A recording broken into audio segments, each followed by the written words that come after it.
ආයිබෝවන්. අදත් අපි ලෑස්ති වෙන්නේ මේ සුන්නගේ සවාරියෙන් තවත් සවාරියක් යන්න.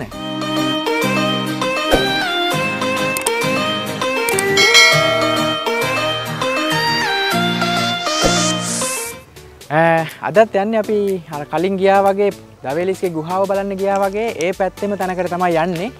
මෙතනට කියන්නේ දියඇල්ලක්. දියඇල්ලක් බලන්න යන්නේ. මේ දියඇල්ලේ නම ද්‍රාෆි කියලා. ඒ ඒරියා එකේ නමම තමයි දියඇල්ලට තියෙන්නේ. ඉතින් බලමු. දියඇල්ල කිව්වට අපි ලංකාවේ අය නම් දියඇලි කිව්වහම ඉතින් අපිට තියෙනවා දුම්හිඳ, බඹරකන්ද, සෙන්ට් ක්ලෙයාස් ඔය වගේ නම් ගණනාවක් කියන්න පුළුවන්. හැබැයි ග්‍රීසියේ නම් එච්චර දියඇලි වලට ප්‍රසිද්ධ රටක් නෙමෙයි. ඉතින් බලමු ගිහිල්ලා මොන වගේ දියඇල්ලක්ද කියලා මේක. මමත් මේ පළවෙනි වතාවටයි අද එතෙන්ට යන්නේ.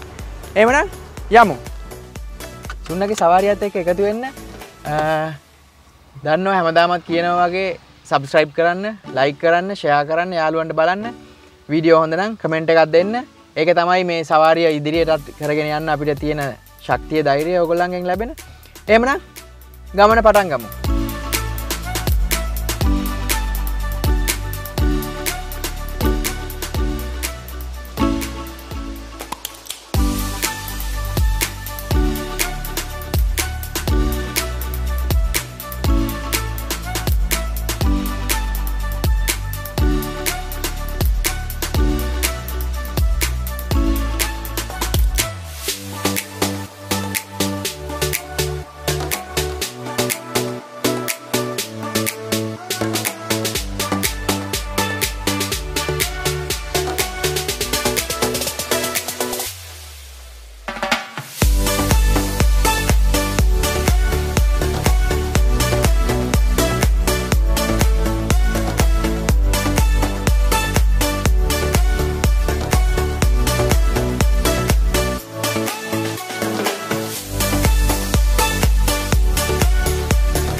දියඇල්ල ළඟට නම් ආවා. පාරේ ඉඳලා ටිකක් පල්ලෙහාට බහින්න තියෙනවා.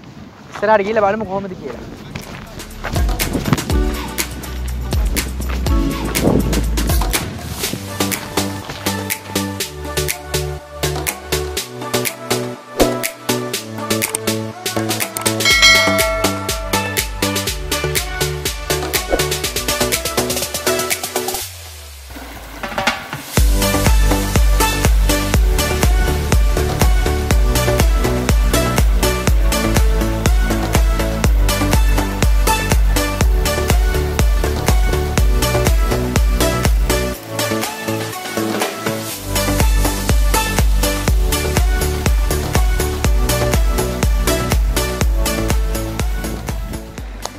ඔන්න අපි දියඇල්ල ළඟට ආවා. දියඇල්ල ළඟට කිව්වට දියඇල්ලේ උඩ තමයි අපි දැන් මේ ඉන්නේ. මෙන්න මේ දියපාර තමයි ගලාගෙන ගිහිල්ලා දියඇල්ල විදියට අතනින් කඩාගෙන වැටෙන්නේ. ඉතින් මේ දියඇල්ල පටන් ගන්නෙ මව්රිනෝරා කියන කන්දෙන්. මේ දියපාර පටන් ගන්නෙ මේ මව්රිනෝරා කන්දෙන් පටන් ගන්න දියපාරට කියනවා වලනාරි කියලා. මේ වලනාරි කියන දියපාර තමයි මේ ගලාගෙන එන්නේ. මේක මේ පෙන්දේලි හරහා ඇවිල්ලා ද්‍රාෆි කියන ප්‍රදේශයේදී තමයි මේ දියඇල්ල විදියට කඩාගෙන වැටෙන්නේ. ඉතින් මේ දියඇල්ලට නම වැටලා තියෙන්නේ මම ඉස්සෙල්ලා කිව්වා වගේ ද්‍රාෆි කියලා. මේ ද්‍රාෆි ප්‍රදේශයේදී තියෙන නිසා තමයි මේකට මේ ද්‍රාෆි ඇල්ල කියලා නම වැටලා තියෙන්නේ. ඒ වගේම පෙන්දේලි වෝටර්ෆෝල් කියලාත් මේකට කියනවා. ඉතින් දැන් මෙතන මේ දියඇල්ලේ උඩට යන්න පුළුවන් ප්‍රමාණයක් තියෙනවා. අපි මේ එන්න පුළුවන් කෙළවරටම තමයි ඇවිල්ලා තියෙන්නේ. මෙතනින් එහාට යන්න ටිකක් අමාරුයි, කැලෑව වගේ තියෙන්නේ. මේ ඔයගලන්ට පේනවා ඇති මේ ගස් පන් වර්ග වගේ තනකොළ වගේ ලොකු ගස් වැවිලා තියෙනවා. ඉතින් එතනින් එහාට යන්න ටිකක් අමාරුයි. මෙතනින් පල්ලෙහා තමයි දියඇල්ල තියෙන්නේ. අපි දියඇල්ල ළඟටත් යමු දැන් බලන්න කොහොමද කියලා. තාම අපි ගියේ නැහැ. ගිහිල්ලා බලමු මොන වගේද මේ පෙන්දේලි වෝටර්ෆෝල් එක කියලා.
මේ තමයි Pentelis waterfall එක. එහෙම නැත්නම් Drafi falls කියලා කියනවා මේකට.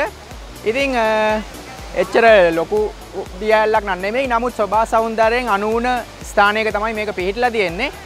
ඔබ සමර් කාලේදී එහෙම නැත්නම් ග්‍රීස්ම ඍතුවේදී ඇතන්ස් වලට ග්‍රීසියට එනවා නම් පැය කීපයක ගමනකින් පැය කීපයකින් ඔබට හොඳ ස්වභාව සෞන්දර්යය වගේම හොඳ අස්වැසිල්ලක් ලබා ගන්න පුළුවන් ඇතන්ස් නගරයේ කර්කශ මේ කොන්ක්‍රීට් වනාන්තරය ඇතුලේ තියෙන තව ස්වභාවික තැනක් තමයි මෙතන. ඉතින් මේකට කියනවා well kept secret in Athens කියලා. මොකද මේක බොහොම සැඟවිච්ච තැනක තියෙන්නේ. උඩ පාරේ ඉඳලා බැලුවත් එකපාරට මේක තියෙන තැන හරියට අපිට හොයාගන්න බෑ, සද්ද විතරයි ඇහෙන්නේ. ඒ නිසා මම ඉතින් ආරාධනා කරනවා කවුරු හරි මේක බලන මේ සුන්නගේ සවාරියට බලන කවුරු හරි කෙනෙක් ඇතන්ස් වලට එනවා නම් ග්‍රීසියට එනවා නම් ඕගොල්ලන්ගේ වෙහෙස නිවා ගන්න හොඳම තැනක් තමයි මෙතන. තව පොඩි දෙයක් කියන්න ඕනේ මේ දියැල්ල දැන් අද මේ වෙනකොට නම් වැඩි වතුර නැහැ. වැසි කාලයට වින්ටර් කාලේදී වගේ මෙතන දියැලි දෙකක් නිර්මාණය වෙනවා. මේ පැත්තේ ඔයගලන්ට පේනවා මෙතන මේ වතුර වැඩිච්ච පාරක් තියෙනවා. දැනට ඒකෙන් වතුර එන්නේ නැහැ. ඉතින් වින්ටර් කාලේදී වැසි කාලේදී මේ දියැලි දෙකම ක්‍රියාත්මක වෙනවා. මේක ට්වින් වෝටර්ෆෝල් එකක් කියලා හඳුන්වනවා. ද්විත්ව දියැලක්. ඉතින් ওই දේවල් තමයි මේ දියැල්ල ගැන කියන්න තියෙන්නේ. ලොකු විස්තරයක් නැහැ. නමුත් ස්වභාව සෞන්දර්යයට ආදරය කරන ස්වභාව සෞන්දර්යය විඳින්න කැමති කෙනෙක්ට ඉතාමත්ම හොඳ ගමනාන්තයක් ඩෙස්ටිනේෂන් එකක් තමයි මේ Drafi Waterfall එක. එහෙම නැත්නම් Pentelis Waterfall. ඇතන්ස් නගරේ ඉඳලා පැය භාගයක වගේ දුරකින් ඔයගලන්ට මෙතනට එන්න පුළුවන්. පවුලත් එක්ක ඔයාගේ ආදරණීයයන් හිතවතුන් සමග ඇවිල්ලා දිවා කාලයක් ගත කරලා යන්න පුළුවන් හොඳ තැනක් තමයි මේ ඇතන්ස් Drafi Waterfall එක. ඉතින් එහෙමනම් සුන්නගේ සවාරිය අද මෙතනින් අපි නිමා කරනවා. හැමදෙනාටම ආරාධනා කරනවා සුන්නගේ සවාරියත් එක්ක එකතු වෙන්න. හැමදාමත් subscribe කරන්න. ඒ වගේම share කරන්න, like කරන්න, thumbs up එකක් දෙන්න. වීඩියෝස් හොඳයි නම්. එහෙමනම් ආපහු දවසක මේ වගේ සවාරියකින් හම්බෙමු. හැමදෙනාටම ජය වේවා.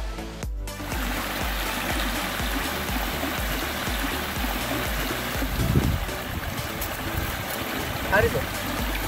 හරි. දැන් මේ ටික පේනවද? ඔව්. මාව පේනවා. ඔව්. අර ටික පේනවා. ඔව්. Yes. Recording? Yes. මේ දියැල්ල පටන් ගන්න කොහෙන්ද කියලා අපි බැලුවොත්